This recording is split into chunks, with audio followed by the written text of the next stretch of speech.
A paralisia do olho, da face e da boca. Empenhei-me em combater o foco purulento. Comecei fazendo imposições sobre a cabeça, colocando as duas mãos em oposição sobre as orelhas, de maneira a preparar os longos passos de adestramento, que fiz, em seguida, da cabeça aos pés, à distância e sem contacto algum, a esses passos de grandes correntes. Juntei o emprego da água magnetizada. Fiz com que o meu doente bebesse um copo d'água magnetizada todos os dias. Com tais processos, obtive em breve um êxito completo.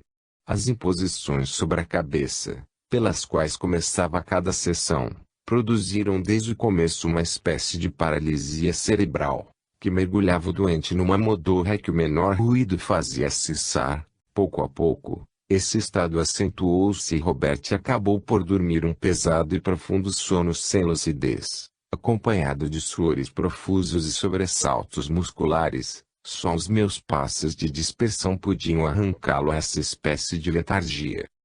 O primeiro copo d'água magnetizada produziu, nas 24 horas, 3 dejeções líquidas infectas, de 14 a 30 de outubro. As dejeções aumentaram até 8 por dia, depois reduziram-se progressivamente, tornaram a ficar normais no dia 31, e, coincidência digna de nota, desde que cessaram essas evacuações, que haviam durado 18 dias, o corrimento do ouvido, pouco a pouco diminuído, desapareceu definitivamente. A reação vital, provocando esta crise salutar, tinha arrastado para o exterior, por meio de dejeções abundantes, os humores do ouvido. A vida, então, voltou progressivamente aos nervos atrofiados. Botões inflamados e dolorosos surgiram no trajeto desses nervos, desde o ângulo da maxila até ao olho.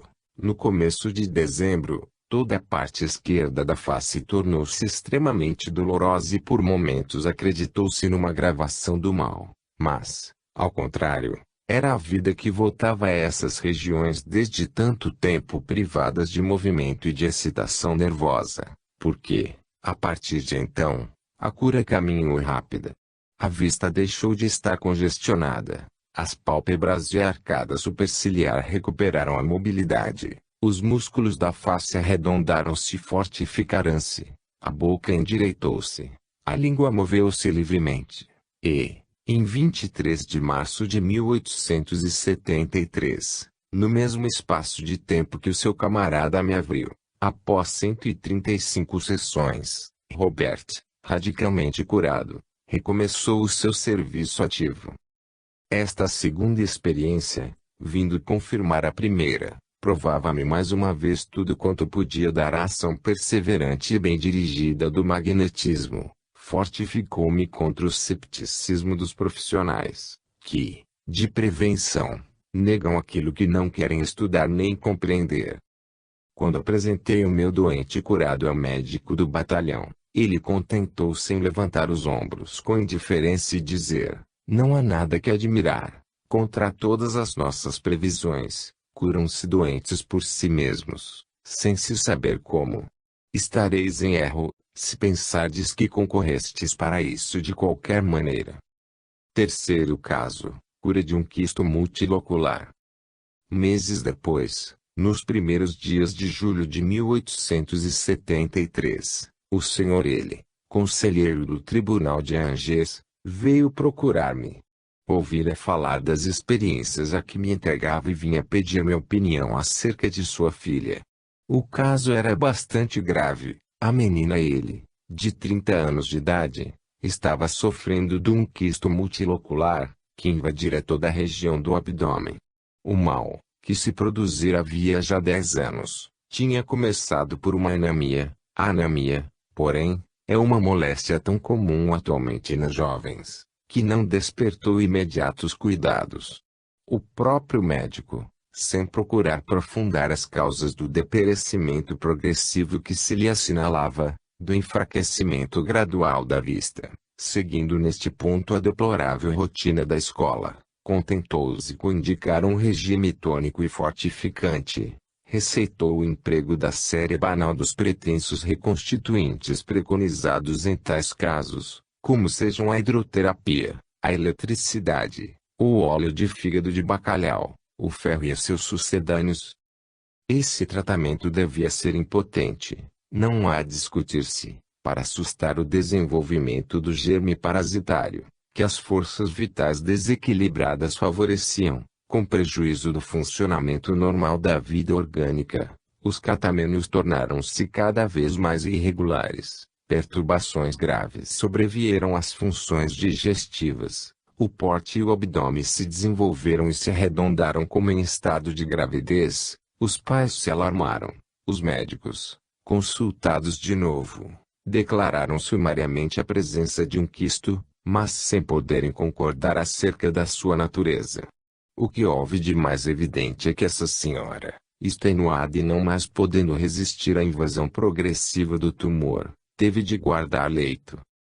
Depois de 6 meses no leito de dores, quase sucumbe a uma peritonite aguda, causada pelo enorme desenvolvimento do quisto, e apesar da aplicação de numerosos vesicatórios, apesar de frequentes punções feitas no intuito de trazer os progressos do derrame seroso, as proporções do quisto iam aumentando. O Dr. F., decano da faculdade, tratava da doente, mas, julgando em caso tão grave não dever assumir toda a responsabilidade, havia chamado 2 dos seus colegas, os mais hábeis clínicos da localidade. Depois de haverem discutido, declararam desesperador o estado da doente, a inutilidade das punções, e retiraram-se sem deixar nenhuma esperança aos pais. A infeliz mãe, fulminada com esta sentença sem apelação, não podia aceitar a ideia de que tudo estava terminado e que a filha única lhe ia ser arrebatada. A ciência não poderia enganar-se. Por que razão não apelaria da sentença que acabava de feri-la em seus mais caros afetos? Em meio da sua dor, atravessou-lhe o cérebro uma inspiração. Veio-lhe a ideia de que o magnetismo podia ainda salvar-lhe a filha. O amor materno tem dessas presciências, que raramente enganam. O Senhor lhe trazia-me a expressão da ansiedade do coração materno, lutando desesperadamente contra a fatalidade e apegando-se a uma última luz de esperança. Vivamente comovido, prometi o meu concurso, só estabeleci uma condição à minha promessa, era que o Dr. F. e seus colegas fossem prevenidos da tentativa que íamos empreender, e que me exonerariam da responsabilidade, com sua presença à cabeceira da doente. Assim procedendo, queria ser prudente e, principalmente, dar uma prova de deferência. Admirei-me muito ao saber que, longe de apreciarem meu procedimento, os médicos acolheram com desdém o alvitre, e peremptoriamente recusaram prestar-se a uma comédia que eles consideravam, assim diziam, indigna da ciência e dos seus representantes. Essa recusa não desanimou o Senhor. Ele foi bater a todas as portas, mas nenhum dos 80 médicos da cidade quis assistir-me. Receavam todos colocar-se em oposição aberta ao decano da faculdade. Foi necessário submeter-nos. Eu ignorava completamente o que se podia esperar da ação magnética num caso tão grave, mas, por humanidade, não podia resignar-me a privar aqueles infelizes pais da única satisfação que lhes restava, que era o dizerem tudo haver tentado para salvar a filha, e pois, no dia 14 de julho, comecei o tratamento, magnetizando 2 vezes por dia, pela manhã e à noite. Guardando o leito havia 6 meses, de tal maneira sofria a doente com a tensão abdominal a que haviam obrigado, a fim de protegê-la de todo o contacto doloroso, sustentando-se as cobertas da cama por meio de arcos. Achava-se ela muito constipada, a ponto de já não digerir, sem apetite e sem sono, imersa num marasmo inquietador, de que nada podia arrancá-la. Logo no começo do tratamento, um fenômeno notável se produziu. Formou-se um abscesso na linha branca, distante alguns centímetros do umbigo, e pela abertura desse abscesso, que por si mesmo se abriu, escoaram-se todas as matérias líquidas contidas no quisto. Houve, no dia 16 de agosto, uma saída considerável de serosidades purulentas, cerca de 2 grandes tigelas. Esse escoamento continuou nos dias seguintes, em menor proporção, mas, em breve, vieram juntar-se suores profusos e abundantes, dejeções líquidas de cheiro infecto. Desde então, magnetizei todas as bebidas, a água que servia para as abluções, as cataplasmas. O ventre desinchou rapidamente. No dia 30 de agosto verificou-se uma diminuição de 18 centímetros na cintura.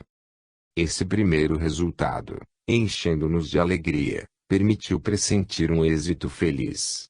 Efetivamente, pouco a pouco, com o apetite e o sono voltaram as forças. A natureza expulsou, pelo exutório que se havia formado e pelas dejeções, as matérias líquidas, as peles e membranas que constituíam o tumor parasitário. Este esvaziou-se progressivamente, e tão bem se deprimiu, que, no dia 6 de outubro seguinte, 3 meses apenas após a primeira magnetização, a doente, transportada para a sala numa poltrona, assistia a uma pequena reunião de família, que tinha por objeto festejar aquela ressurreição providencial. Durante cerca de 2 anos, o exutório que tão miraculosamente se abrira por meio do magnetismo, continuou a supurar e só fechou quando o organismo nada mais tinha que expulsar.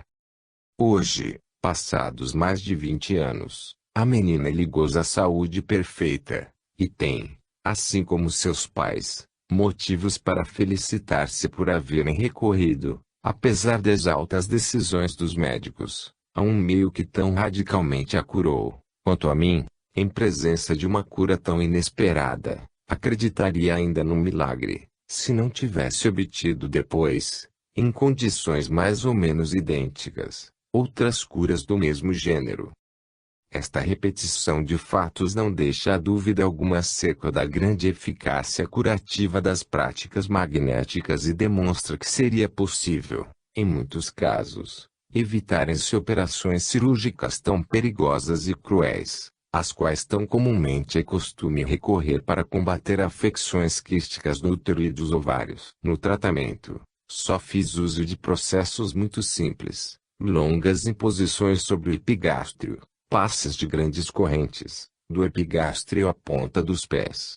Nunca atuei diretamente sobre o cérebro, nem tampouco provoquei o sono.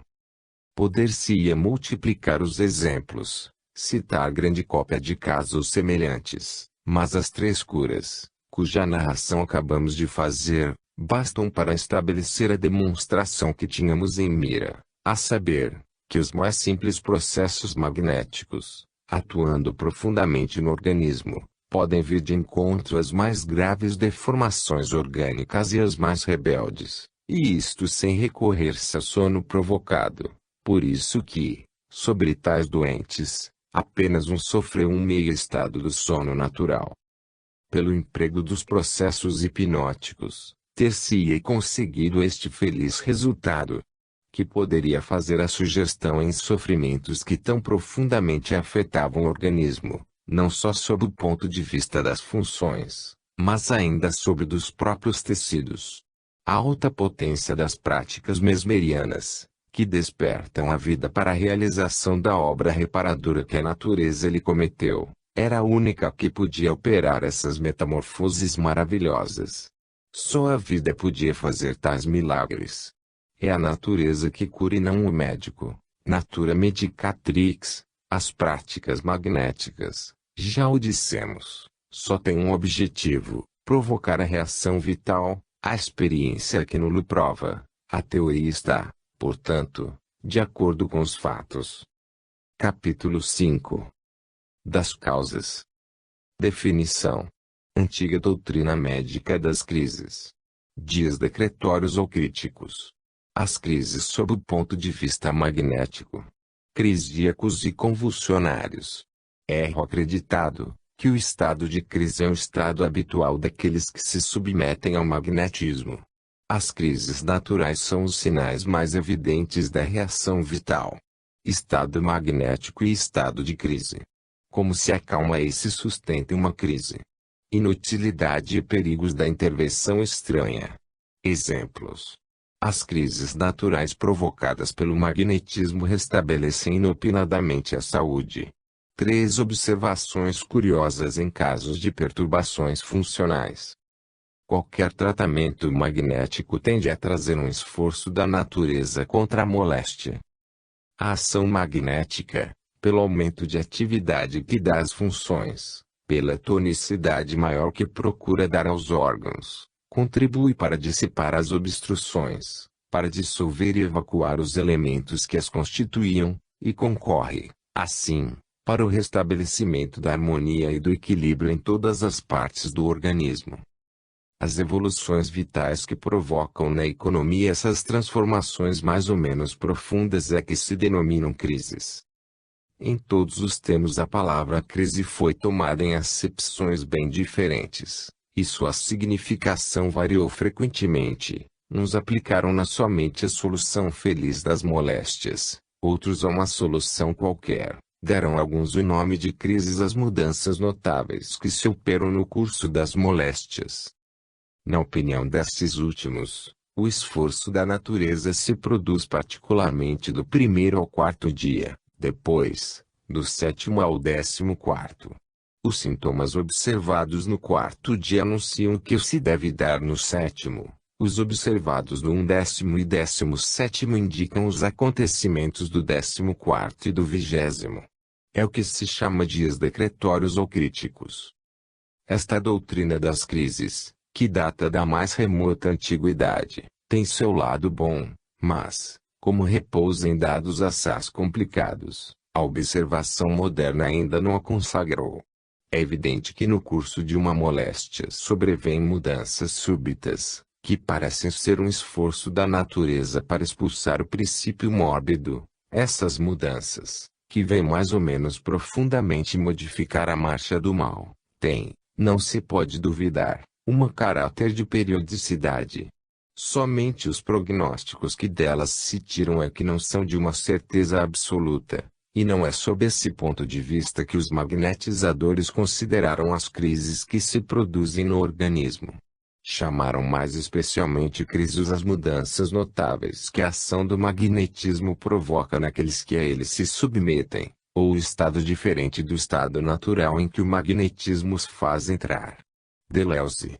Mas, como de todas as mudanças de estado, que são a consequência do magnetismo, o sonambulismo é a mais singular e a mais caracterizada. Acontece que todos os que mais particularmente se ocuparam de sonambulismo acabaram dando impropriamente a esse estado especial o nome de crise, e foi assim, pela generalidade, que os sonâmbulos tornaram-se crisíacos. Essa denominação, assim restrita, que se afasta absolutamente do sentido que lhe tinham dado os médicos, tem o grave inconveniente de estabelecer uma lastimável confusão. A palavra sonambulismo, tendo se tornado sinônima da palavra crise, e sendo o sonambulismo o estado crítico comum de qualquer magnetização, veio designar o estado de crise como sendo o estado habitual daqueles que se submetem ao magnetismo. É neste erro de apreciação que caíram os da comissão, ao redigirem o seu relatório ao rei, em 1784. O magnetismo, diz o Dr. Bomini, foi membro da Escola de Cirurgia de Lyon, fazendo considerações sobre esse relatório, não é como deixam entrever os membros da comissão, a arte de citar as convulsões, pelo contrário, acalma-as, e quando faz originar crises, é que ele desperta uma ação salutar, que cessa desde quando vencido o obstáculo. O Dr. Bomini foi acrescenta que em 120 tratamentos feitos por ele, somente 6 provocaram o sonambulismo. Os próprios comissionados não encontraram nenhum crisíaco entre as 37 primeiras pessoas que se submeteram ao magnetismo. Cometeram, portanto, um erro grave e uma falta imperdoável, excitando, com suas asserções errôneas e reticências, uma injusta prevenção contra o magnetismo. Longe de ser perigoso e funesto, como aprove mostrá-lo, longe de perturbar as funções naturais, o magnetismo, pelo contrário, auxilia a natureza na realização da cura. As crises que Mesmer produz não devem ser imputadas senão à natureza, que tão somente atua sobre as causas da moléstia, do mesmo modo que, entrega a si mesma, triunfa do que lhe é nocivo, quer rejeitando espontaneamente, por meio das dejeções, dos vômitos e dos suores os princípios mórbidos que embaraçam o organismo, quer quebrando lentamente os obstáculos que se antepõem ao círculo vital. Toda crise deve ser, pois, considerada como o anúncio certo de um movimento de reação, e longe de sustar-se uma crise, cumpre trabalharmos por desenvolvê-la e sustentá-la. Por mais grave que à primeira vista pareça, ela conduz seguramente à cura. Em resumo, é necessário tomar a palavra crise numa acepção mais geral do que aquela que se lhe deu, e compreender sob esta denominação todos os efeitos produzidos pela magnetização, desde o efeito mais imperceptível e mais leve, até ao mais aparente e mais profundo, choros, risos, dores, espasmos, contraturas, evacuações, suores, hemorragias, erupções, vômitos, são os diferentes graus e as diversas expressões da crise, assim como a letargia, a catalepsia, o sonambulismo e o êxtase. Confunde-se muitas vezes o estado magnético com o estado de crise. O estado magnético é o estado diferente do estado natural, no qual se acha necessariamente toda pessoa submetida à influência magnética. Não carece exprimir-se esse estado por sintomas aparentes. Ele persiste desde o momento em que o doente recebe as primeiras irradiações magnéticas, até aquele em que volta à saúde. Em uma palavra, o estado magnético é permanente e a crise é acidental. A crise é a manifestação ruidosa das migrações vitais produzidas pelo trabalho magnético. É o efeito aparente que se declara durante o estado magnético. Pode-se estar em estado magnético sem ter crises. Magnetismo, sem sintomas aparentes dá, muitas vezes, ao doente forças que ele não tinha, facilita a circulação, faz cessar as insônias e restabelece o equilíbrio que não existia antes de começar o tratamento. O doente volta insensivelmente à saúde, sem passar por nenhum abalo ou crise. Entretanto, ele está no que se chama estado magnético. Sendo a crise um dos estados da marcha normal do movimento vital para o restabelecimento da saúde, cumpre acolhê-la com prazer quando ela sobrevém, e deixá-la desenvolver-se sem interrupção, por mais dolorosa que seja. Como é a melhor prova da ação eficaz do magnetismo, o doente deve aceitá-la com resignação e coragem, e o magnetizador deve atuar com calma e sangue frio, evitando qualquer intervenção que possa embaraçar o esforço da natureza. Ambos devem ter uma confiança igual no resultado final, que só pode ser favorável.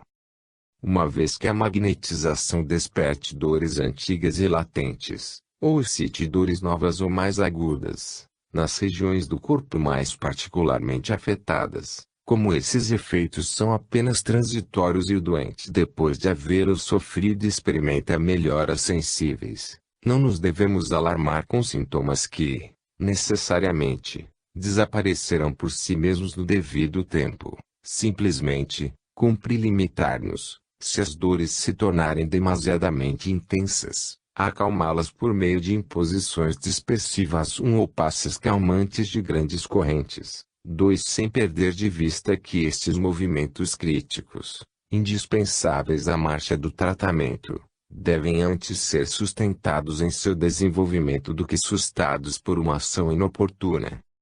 Algumas vezes acontece, em casos muito raros, mas é bom estar prevenido, que a primeira impressão do magnetismo produz em certos organismos perturbações profundas, tais como espasmos nervosos, movimentos convulsivos, contraturas dos membros. Cumpre não nos arreciarmos, mas atuar seguidamente com palavras meigas, benévolas, ao mesmo tempo firmes e seguras. Cumpre inspiremos calma e confiança ao doente, tomar-lhe das mãos e fazer alguns passos longos na extensão dos membros, tocando levemente ou à distância, conforme o efeito que se alcança, e a calma acaba por chegar.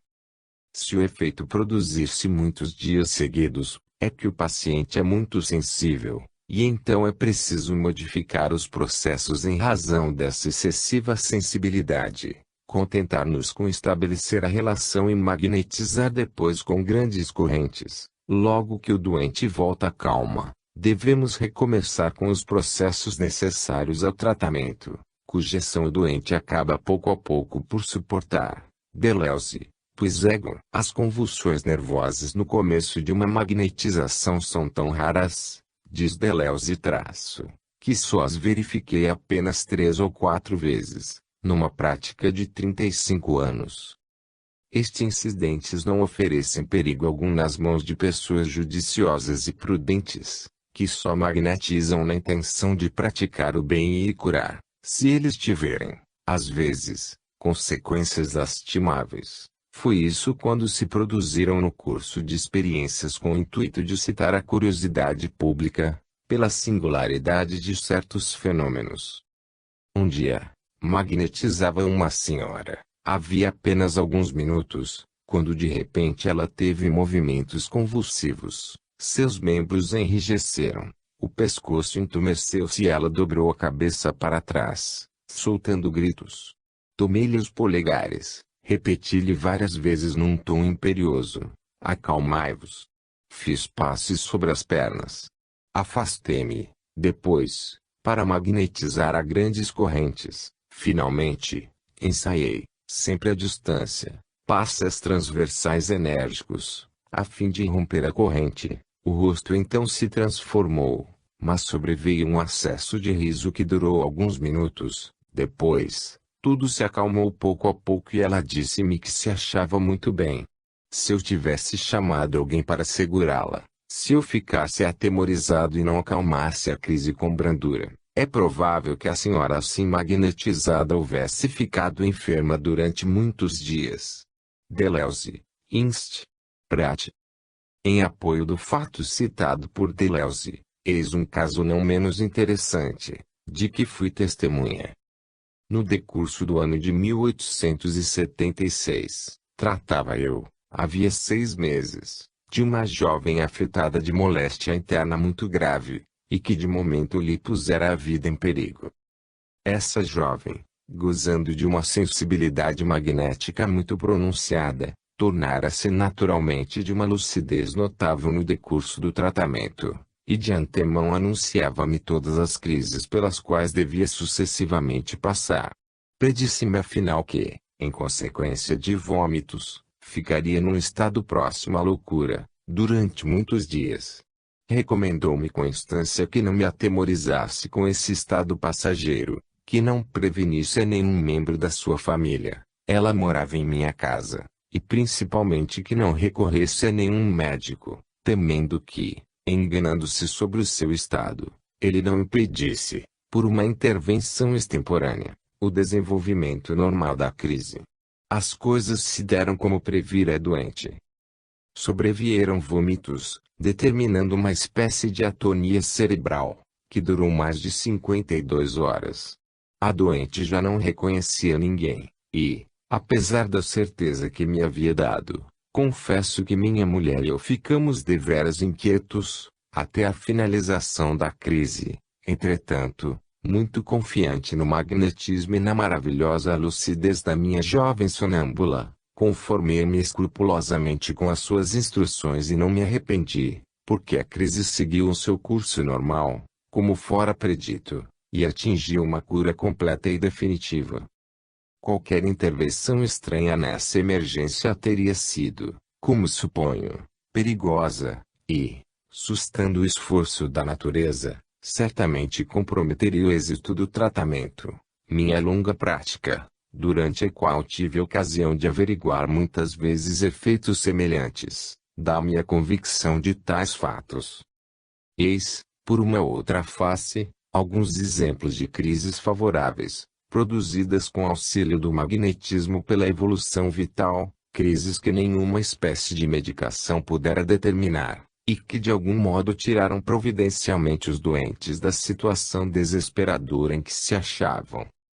Primeiro caso. Era noite, são já passados alguns anos, a hora do agasalho, estava prestes a deitar-me quando bateram a porta. Quem será que nesta hora se apresenta em minha casa? Esta reminiscência do segundo ato da Dama Branca, havia apenas atravessado meu espírito, quando surgia, no aposento em que me achava, F.T., o homem amável, o compositor cheio de encantos, conhecido em toda Paris, e cujas graciosas melodias estão tanto em voga. Como? A esta hora por aqui? Sim, caro amigo, e que isto não vos espante. É um caso grave o que aqui me traz. Minha sogra está doente, muito doente, e venho solicitar seu auxílio. E, tomando meu gesto de surpresa por hesitação, não me recuse, acrescentou traço, se nesta hora imprópria vim procurá-lo, é que tudo tentamos e já não temos esperança senão no magnetismo. É preciso vir já, tem um carro à porta. No ano precedente, eu tinha passado a estação de verão em Etretat, onde me encontrara com a F.T. em nossas intermináveis palestras ao longo dos rochedos e sobre os pedregulhos da praia. Aconteceu muitas vezes falássemos de magnetismo, em sua dupla qualidade de filho do lugar e de homem eclético e inteligente. F.T. não tem somente o espírito aberto a todas as belezas da arte. Os misteriosos arcanos da ciência também têm para ele um vivo atrativo. Possui tudo o que é necessário para fazer-se um adepto. Não poderia recusar meu concurso a um homem que compartilha tão completamente o meu modo de pensar, e, se não fora a simpatia bem franca que por ele experimentava, o fato de um genro tentar salvar a vida da sogra é tão raro, que se tornava para mim verdadeiro dever recompensar tão belo impulso. Em poucos momentos, aprestei-me e descemos. No carro, F.T. pôs-me prontamente ao fato do que se passava. Seus filhinhos tinham tido sarampão, assim como todos os demais, e por cúmulo de infelicidade, a avó, tratando dos netos, havia por sua vez contraído a moléstia. Ora, não se apanha o sarampão impunemente quando se é avó. A uma febre intensa suceder um estado congestivo incoercível da bexiga e dos intestinos, cuja persistência começava a inquietar a todos, e apesar das medicações, a pobre avó, fazendo concorrência a Maria Lacoque e a Luísa Lateal, cujo caso é bem conhecido na história, tendia a ficar no estado de corpo glorioso. O Dr. T., um dos decanos da homeopatia e médico da família, reconhecendo a inutilidade dos medicamentos e desesperado de vencer esse estado de tensão nervosa, o qual trazendo uma perturbação funcional, geral, começava a influenciar gravemente o cérebro, foi o primeiro a aconselhar o magnetismo. O Dr. T., no começo da carreira médica fez, em Paris, em 1844, cursos sobre magnetismo e publicou diversas obras notáveis, que ainda fazem lei na matéria. Esse conselho, partindo de um clínico tão esclarecido, foi tanto mais apreciado pela família, quanto F.T., lembrando-se de nossas palestras em Etretat, tinha já cogitado desse meio. Eis como decidiram apelar para os meus serviços. F.T. acabava apenas de expor-me essas ocorrências, quando chegamos à sua casa. A senhora F.T. esperava-nos ansiosa e nos fez entrar imediatamente no aposento da doente. Quem se não lembra da bela e graciosa cantora, cujo talento maravilhoso atraiu toda a cidade de Paris? A senhora de Lager, embora o tempo tenha embranquecido um pouco seus cabelos, é sempre a mulher amável e distinta que a nossa geração conheceu e admirou. Apesar dos intensos sofrimentos que suportava e da extrema agitação em que a febre a colocara, recebeu-me com a graça e bondade que a caracterizam, para agradecer a minha solicitude. As circunstâncias nunca me haviam colocado em relações com a senhora de Lager. Era a primeira vez que me aproximava dela, mas estabeleceu-se imediatamente relação, pois o magnetismo tem isto de bom. Faz prontamente formar-se um laço simpático entre o operador e o paciente. Apliquei-me, por meio de longas e persistentes imposições das mãos sobre os rins e o epigástrio, e por passes lentos da cabeça aos pés, a produzir a calma e o equilíbrio nesse organismo, que a congestão tinha profundamente perturbado, fechando, já há 4 dias, todas as saídas das excreções. Por meio de insuflações quentes e penetrantes no cerebelo, no epigastro e nos hipocôndrios, procurei provocar a reação dos centros nervosos e trazer para a periferia, por uma dispersão salutar, as forças cuja condensação exagerada obstava a irradiação funcional. Pouco a pouco, esses esforços reduplicados tiveram pleno êxito. Fez-se uma calma relativa, uma leve sudação substituiu o calor seco e ardente da pele, os nervos se distenderam, bocejos frequentes sobrevieram e uma suave sonolência substituiu a agitação febril anterior. Aproveitei esse instante para magnetizar um copo d'água, recomendando-lhe a fizessem beber aos goles, e afastei-me na ponta dos pés, a fim de não arrancar a doente daquela sonolência de bom agouro. Era mais de meia-noite, a sessão havia durado cerca de 2 horas e eu estava muito fatigado. Animei da melhor forma a senhora F.T. acerca do estado de sua mãe, exprimindo-lhe a esperança de um próximo repouso mais completo e despedi-me, prometendo voltar no dia seguinte, logo que pudesse. Ao apresentar-me nesse dia no aposento da doente, julguei, à primeira vista, pelo assodamento com que procuraram introduzir-me e pela expressão fisionômica das pessoas da casa, que as coisas estavam bem encaminhadas, tal como previra. Efetivamente, encontrei a doente em muito boas condições. Disse-me ela que, depois da minha retirada, o estado de calma em que a deixara havia continuado, que tinha tomado, como eu determinara, a água magnetizada aos goles, de quarto em quarto de hora, que, pelas 4 horas da manhã tivera cólicas, e que um forte impulso interno trouxera-lhe um alívio completo, restabelecendo as funções por tanto tempo suspensas. Ia tudo muito bem, alguns dias de tratamento bastaram para fazer voltar completamente as forças, pondo a doente de pé. Referindo o que precede, poderia citar os nomes sem quebra do sigilo profissional, porque toda a família, encantada com este epílogo feliz, julgou dever, no interesse da verdade e como boa ação, proclamar urbi et orbi os maravilhosos efeitos do magnetismo. Ela nunca perde ocasião de torná-lo conhecido, e a senhora de Lager só me denomina seu salvador.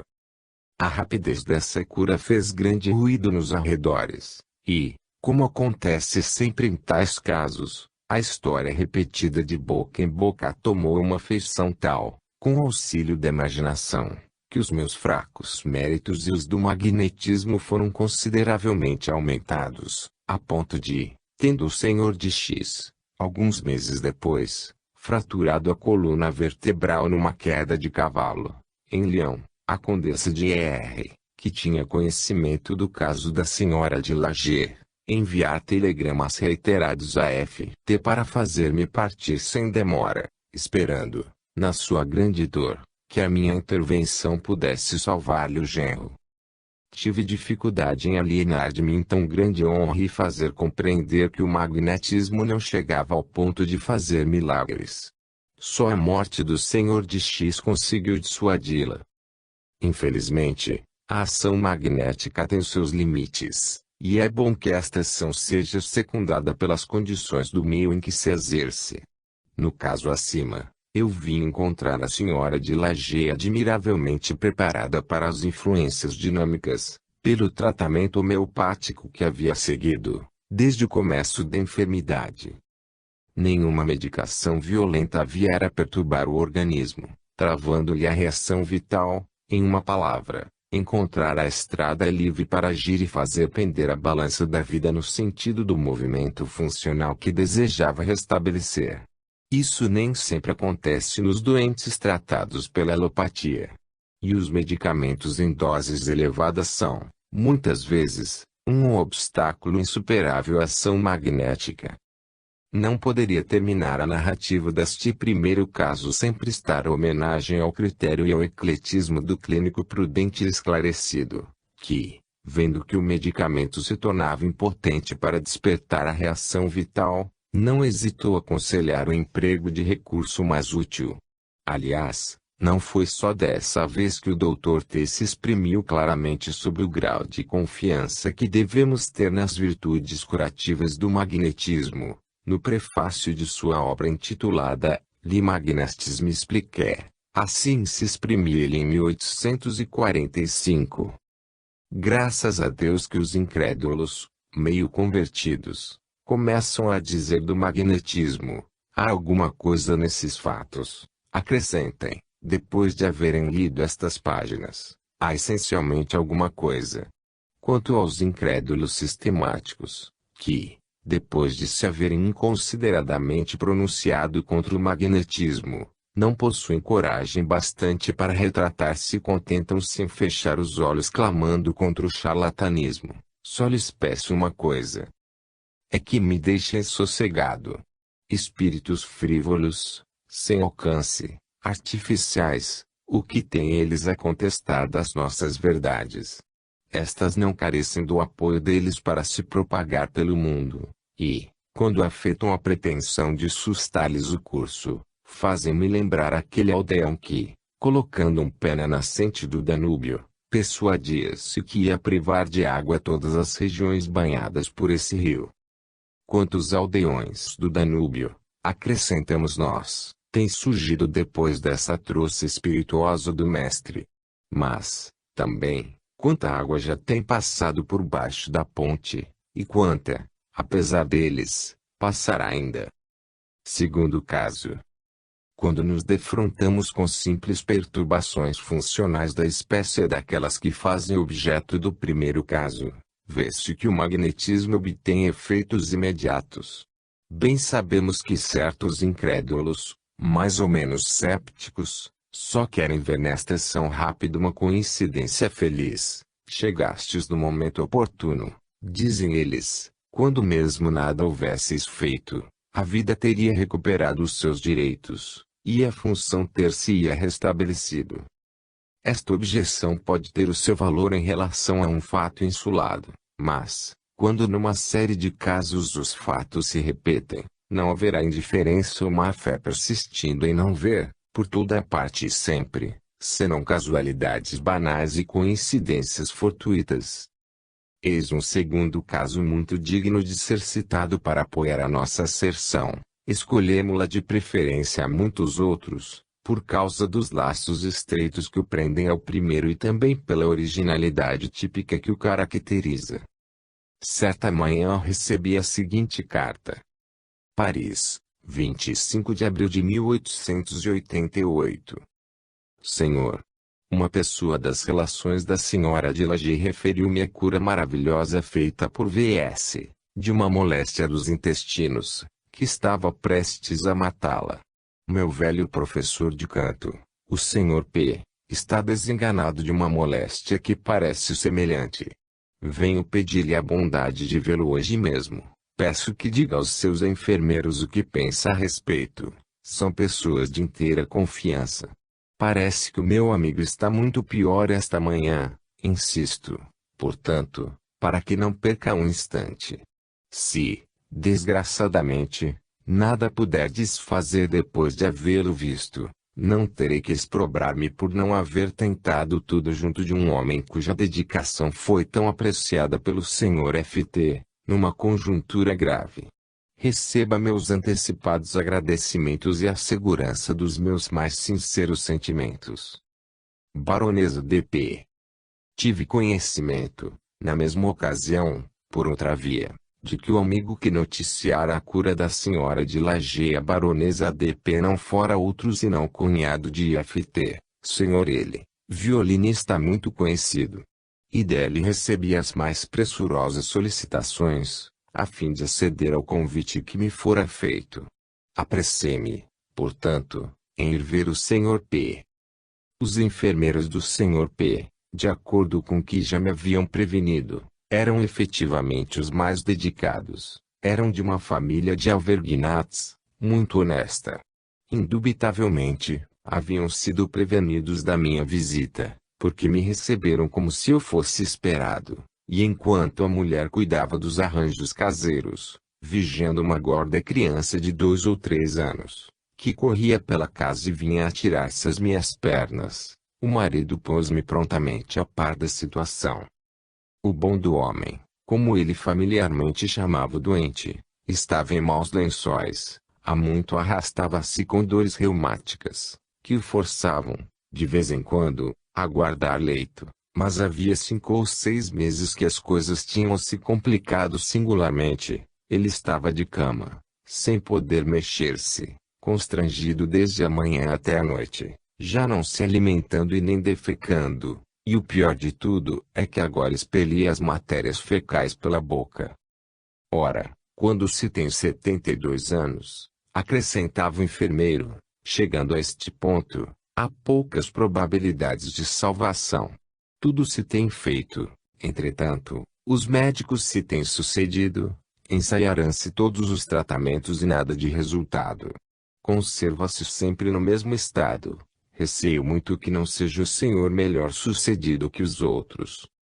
Ao subirmos a escada, em conversa com meu guia, ele volta-se para mim e diz em tom de meia confidência, e depois, nem sempre se faz o que se quer, principalmente depois que ele está doente.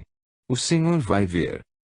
E, ao pronunciar estas palavras, chegamos ao patamar do quarto andar, onde me introduziu na direção de um aposento.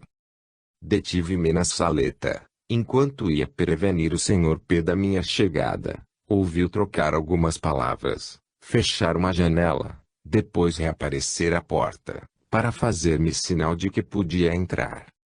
Achava-me então num estado fácil de compreender-se. As minudências que me acabavam de dar acerca do novo cliente não eram animadoras. Quando enfrentei com ele, minha decepção foi ainda maior. Sobre uma cama, no fundo de uma alcova acanhada, muito mal alumiada por uma só janela, jazia um moribundo, ofegante, contrafeito, deixando transparecer no rosto o sofrimento, e cujo olhar sem expressão volveu-se apenas, para mim, ao aproximar-me.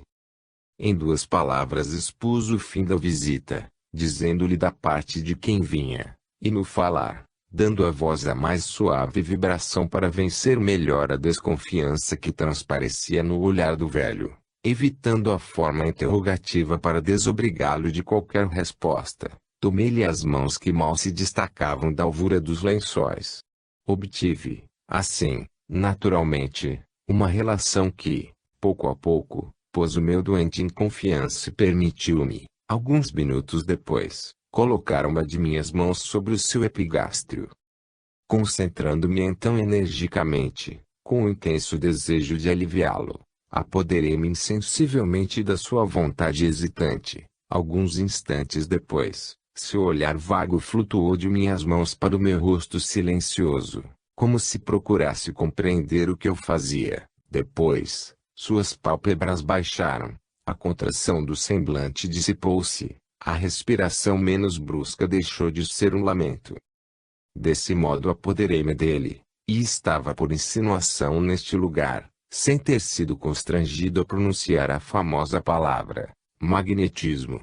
Esta palavra, por vezes tão mal compreendida, teria talvez inquietado o doente, pelo menos tê-lo-ia prevenido, e nesta circunstância, mais do que em qualquer outra, eu não desejaria de forma alguma entrar em explicações teóricas. Já sentia pesar instintivamente sobre mim o olhar inquisitorial do enfermeiro, que não havia mudado de lugar e seguia, com um misto de curiosidade e admiração, todos os meus movimentos, sem atinar com a razão pela qual eu me detinha assim, em frente ao patrão, com os braços e mãos estendidos para ele.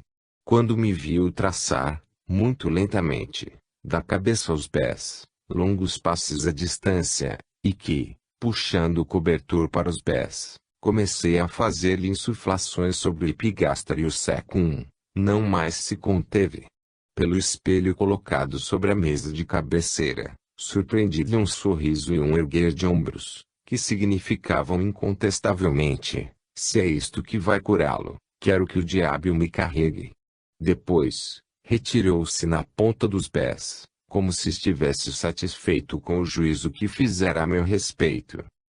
Essa retirada, longe de incomodar-me, restituiu-me, ao contrário, toda a liberdade para desenvolver a ação que sentia de algum modo tolhida, com a presença de uma testemunha ignorante e séptica. Esforcei-me, principalmente, em atuar sobre o século I, que fazia uma saliência proeminente na fossa ilíaca direita e parecia muito tenso e doloroso, como se houvesse inflamação.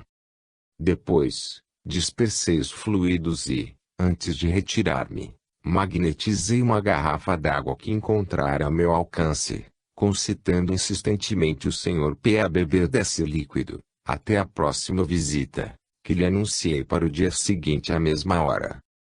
Com dificuldade obtive desse homem taciturno um olhar de agradecimento onde a Deus, ao retirar-me. No momento em que me aproximava da porta, encontrei face a face o enfermeiro séptico, o qual, com um movimento de cabeça significativo, interrogou-me laconicamente deste modo: então, penso, respondi-lhe, que é talvez um pouco tarde para obter bom resultado, mas, enfim, vamos ver. Em 3 ou 4 dias. E fui andando rapidamente. Ouvi então o meu homem, em tom de mofa e girando nos calcanhares, dizer à mulher: 3 ou 4 dias. Se realmente ele acredita que o bom homem se curará, está muito enganado. Era a flecha de parto que me lançavam, decididamente. Não lidava nessa casa com pessoas convencidas. No dia seguinte, às 3 horas, voltei.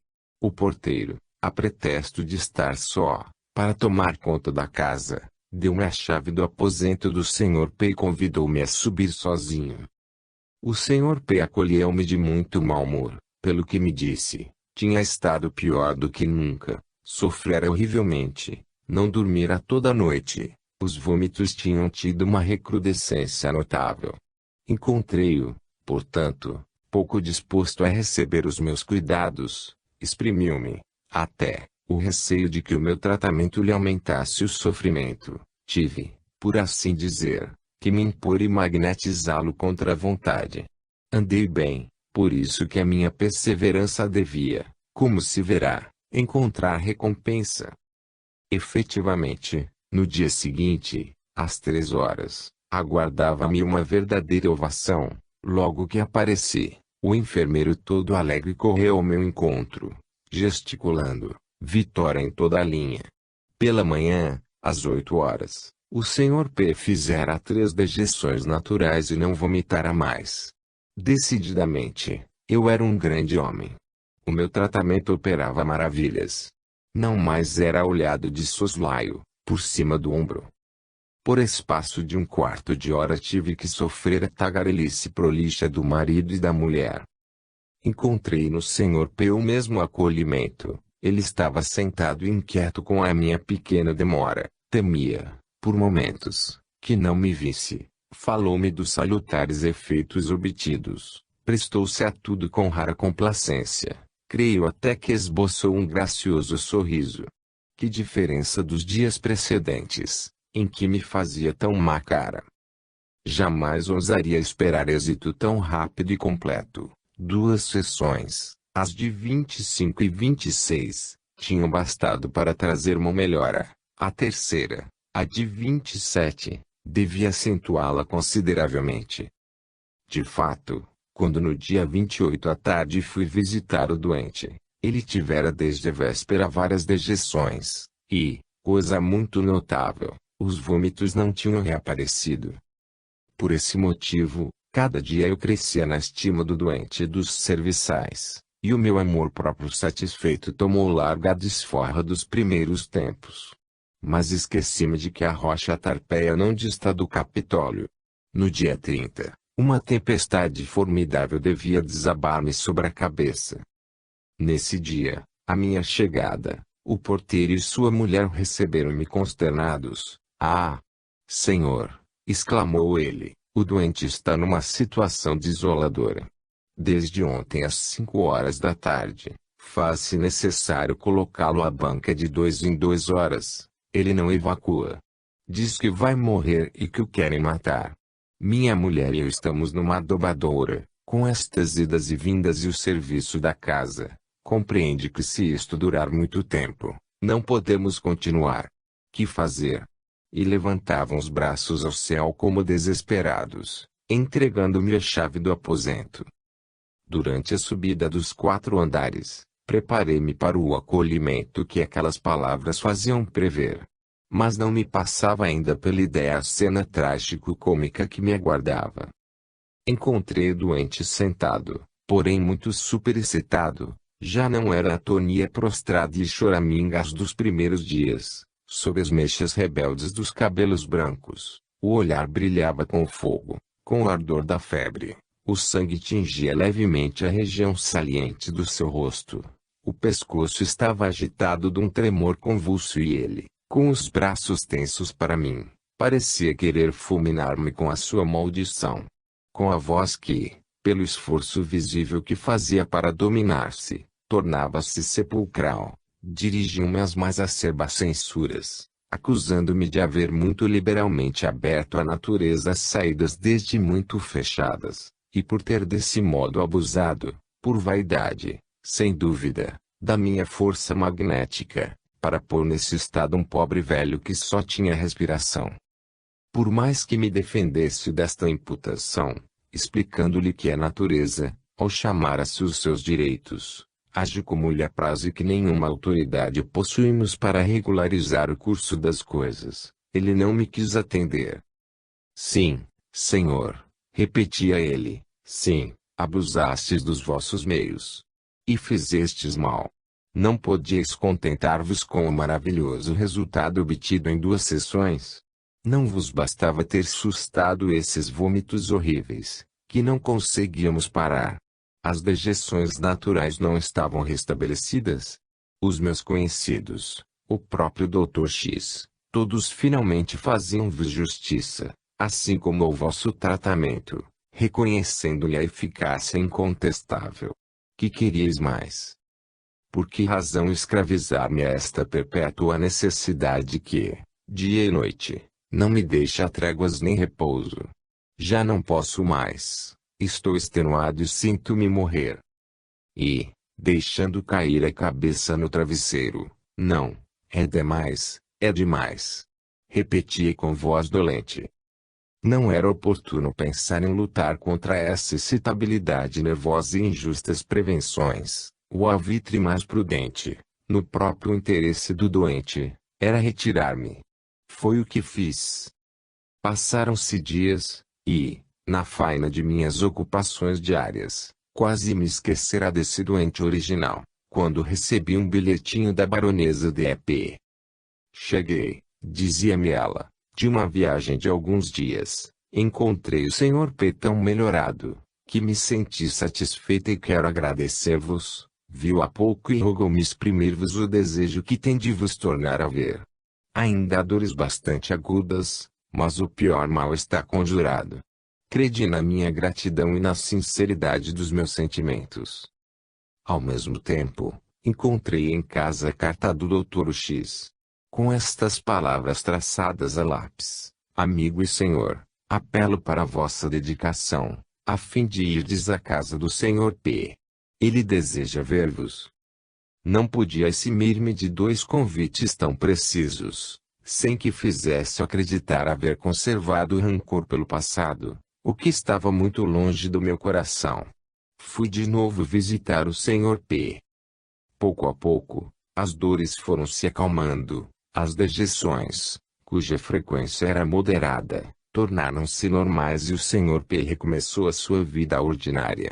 Em 25 de maio, a baronesa D.P. endereçava-me a seguinte cartinha.